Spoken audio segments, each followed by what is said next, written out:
সামান্য শুধু দুটো উপকরণ দিয়ে এত সুন্দর পকোড়া, এই যে, আর একেবারে কিন্তু মুচমুচে।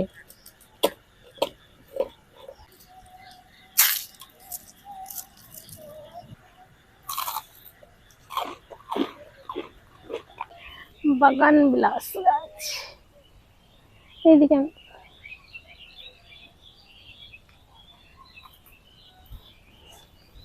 আসসালামু আলাইকুম, মেহেক কিচেনে আপনাদের সবাইকে স্বাগত। আজকে আমি আরো একটা রমজান স্পেশাল দারুণ মজার আলু দিয়ে একেবারে নতুন ধরনের পকোড়া বানিয়ে দেখাবো, যেটা বাচ্চা থেকে বড় সবাই খুব বেশি পছন্দ করে। বানানো খুবই সহজ, খুব কম উপকরণে এটা বানিয়ে নিতে পারবেন।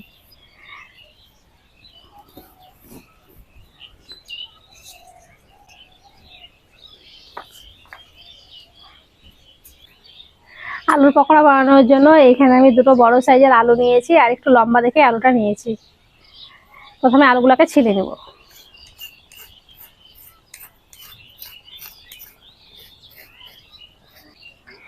দুটোই আলু আমি ছিলে নিয়েছি, আর সঙ্গে সঙ্গে পানিতে রাখছি। এখানে একটা গ্রেটার নিয়েছি, আর আলুগুলোকে গ্রেট করে নেব।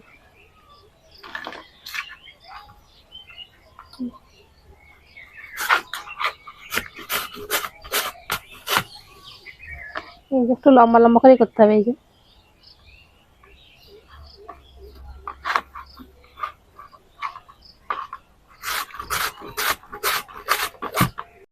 আর গ্রেট করে আলুর সঙ্গে সঙ্গে কিন্তু পানিতে রাখতে হবে, তা না হলে কিন্তু লাল হয়ে যাবে।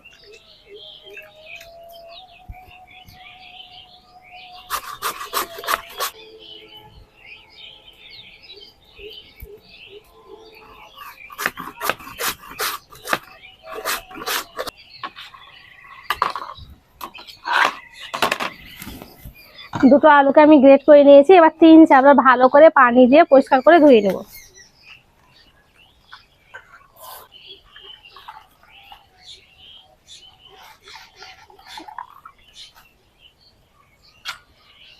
আর আপনাদেরকে একটা জিনিস দেখাচ্ছি, আমার দুটো হাত দুরকম। কেন দুরকম সেটা বলে দিচ্ছি, দেখেন। এই যে নখে দেখেন কালারটা, দেখেন শুধু কত লাল। তো এই নখে যারা মেহেন্দি নিতে চান, নাফিসা কিন্তু নতুন বের করেছে এই নখের মেহেন্দিটাও, কিন্তু আমি আঙুলেই পরেছি। আর এখানে পরেছিলাম, আমি দেখছিলাম যে কেমন কালার হচ্ছে, তো খুব সুন্দর কালার হচ্ছে। দেখেন নখে এরকম কালার হয়তো কোথাও আপনারা পাবেন না। এই যে শুধু কালারটা দেখেন নখের, এই যে কত সুন্দর রং হয়েছে। আর এই হাতেও পরতে পারেন আপনি, এই যে অর্গানিক, এই যে নখের মেহেন্দি এটা। আর এই হাতটা দেখেন, আমি অর্গানিক শ্যাম্পু বানিয়েছিলাম, তো হাতটা পুরো কালো হয়ে গেছিল কষে একদম। তো খুব কষ্ট করে আমি উঠিয়েছি, এখনো লেগে আছে। তো আপনাদেরকে দেখাচ্ছি, এই যে কষগুলো দেখেন কত বসে আছে, মানে কতটা কালার আমাদের শ্যাম্পুর। এই যে মানে খুব কষ্ট করে উঠিয়েছি, আর এই যে কালার দেখেন, মানে কষ। যেসব আমি গাছালি দিয়ে শ্যাম্পুটা তৈরি করি, তারই এগুলা কষ। তো তাহলে ভাবেন চুলে কিভাবে কষটা বসবে। আমাদের organic mehndi, organic shampoo, organic তেল, মানে প্রচুর অর্গানিক জিনিস আছে। যারা নিতে চান স্ক্রিনে দেওয়া নাম্বারে অবশ্যই একবার কল করবেন, তাহলে পরে আপনারা বুঝতে পারবেন যে কিভাবে নেবেন, কিভাবে অর্ডার দিবেন সবকিছু। আর এই হাতের যে মেহেন্দিটা পরেছি, মানে রংটা অনেক দিন থেকে যাবে, মানে যেমন যেমন পুরনো হবে আরো বেশি ভালো লাগবে। নখটা যখন এই ভিতর থেকে সাদাটা বের হবে, সাদাতে লালে, তখন আরো বেশি দেখতে ভালো লাগবে। যেহেতু আমরা নামাজ পড়ি, নেল পালিশ পরলে কিন্তু নামাজ হয় না।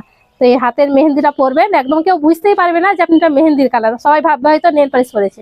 এত সুন্দর কালার।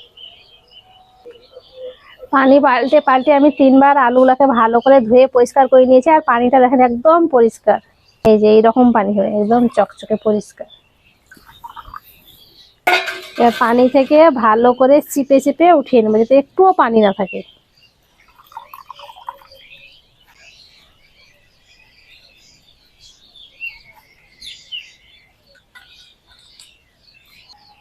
সব আলুগুলাকে আমি উঠিয়ে নিয়েছি।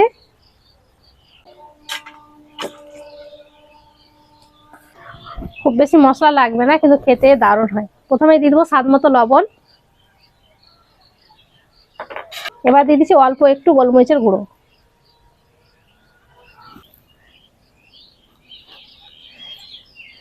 এখানে আমি কর্নফ্লাওয়ার নিয়েছি, এবার দিয়ে দিচ্ছি 4 চামচ কর্নফ্লাওয়ার দিয়ে দিলাম।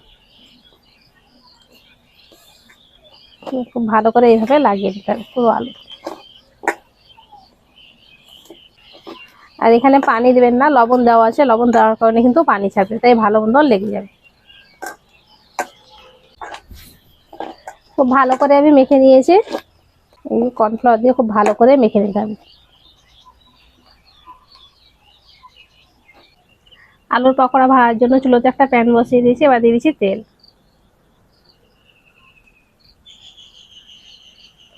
তেলটাকে ভালো করে গরম করব। তেলটা ভালো মতন গরম হয়ে গেছে, আর এই দেখেন একটু রাখার জন্য কত পানি ছেড়েছে। এই যে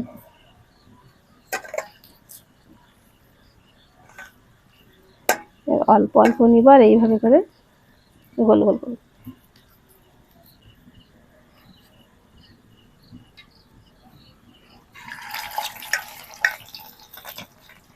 এইভাবে অল্প অল্প নিয়ে গোল গোল করে দিতে হবে।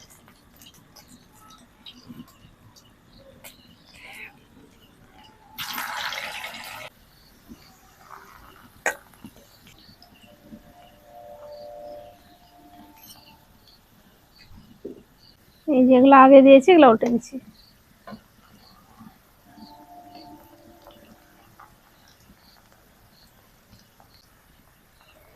আলুর পকোড়াগুলো মুচমুচে করে ভেজে নিতে হবে।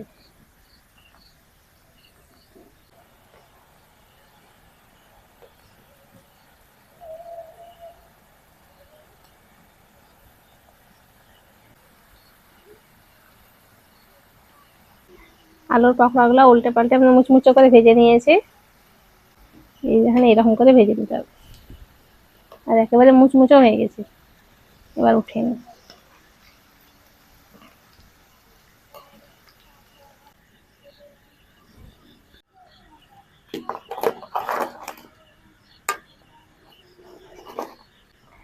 আলুর পকোড়াটা আমি ভেজে উঠিয়ে নিয়েছি। এবার দেখেন পকোড়াগুলো কত সুন্দর হয়েছে।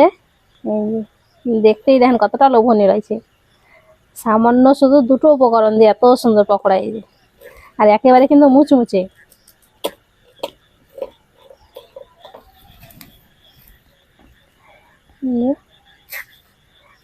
গুঁড়ো হয়ে যাচ্ছে, এই যে দেখেন কতটা মুচমুচে হয়েছে।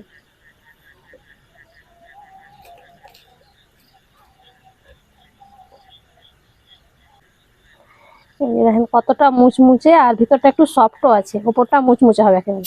এই এই যে